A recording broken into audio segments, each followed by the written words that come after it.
Welcome back to MidPoint, and welcome back the former Deputy Secretary of the U.S. Department of Health and Human Services, now a senior fellow at the Hudson Institute. Tevi Troy joins us. Tevi, within the last day, we have been told by several reports that a Norwegian woman infected by Ebola in Sierra Leone, currently being treated in Oslo, Norway, is going to get the last dose of ZMapp that is available in the world. How did we get to this point? Isn't there any way to ramp up production here? And when it comes down to experimental drugs at this point, I realize some people will bristle at this, but if I had a loved one who had Ebola and they said, here's an experimental drug, we have no idea what it's going to do you want to try it? I would say absolutely and give it a shot. Aren't we at that point now where we need to at least try something and all of these human trials be damned? Yeah, that's a good point. I wouldn't say human trials be damned, but I do think we should. Well, certainly just in this case is all I'm saying, just in this case to help get to this. I would say it's time to take a different approach to it. Obviously, the risk profile changes when you have a deadly disease like Ebola. And so I'm sure there are people who would be willing to take on additional risk and serve as patients in in some kind of live field trial in a way that they might not be willing to do it were they not infected. So yeah, I think we do need to do that, and that is actually one of the things that Dr. Scott Gottlieb and I argued for in our Wall Street Journal piece this weekend, that we need to ramp up the efforts and accelerate the development of any countermeasures we can get going. What about ZMapp? Anything further on that? And again, it's taking so long. We have the discourse here in the studios actually between commercial breaks sometime where we're talking about it, and people asking, why can't they make it faster? What's stopping us? This is a world that can't do something like that?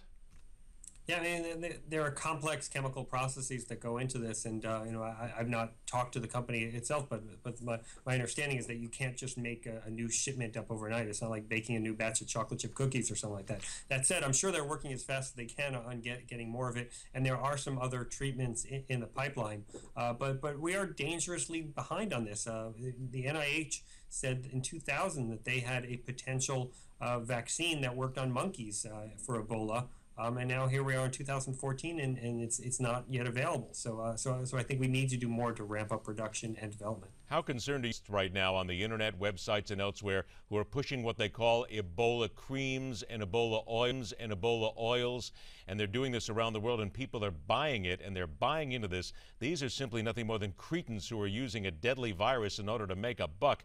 As someone who's involved in this and knows full well what happens around the world and how people are always looking for some kind of cure, that has got to just bring a big bang to the pit of your stomach.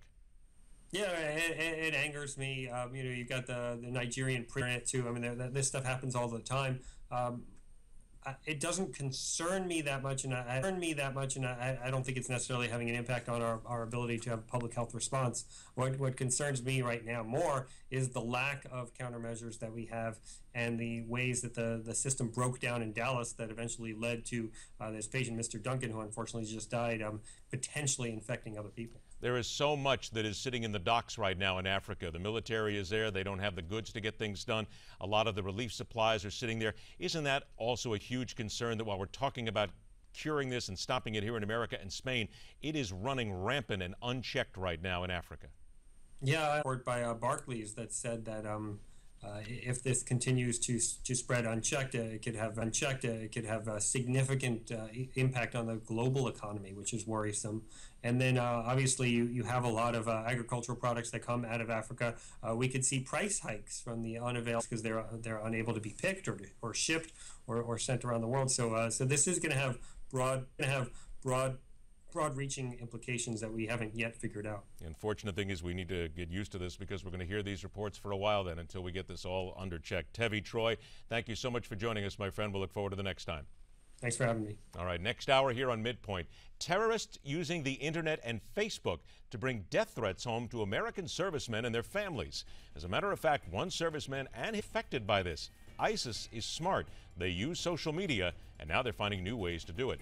After the break, the reality of fighting Ebola overseas. When bullets sometimes are more coercive than common sense. We talked about it a little bit here just a few moments ago.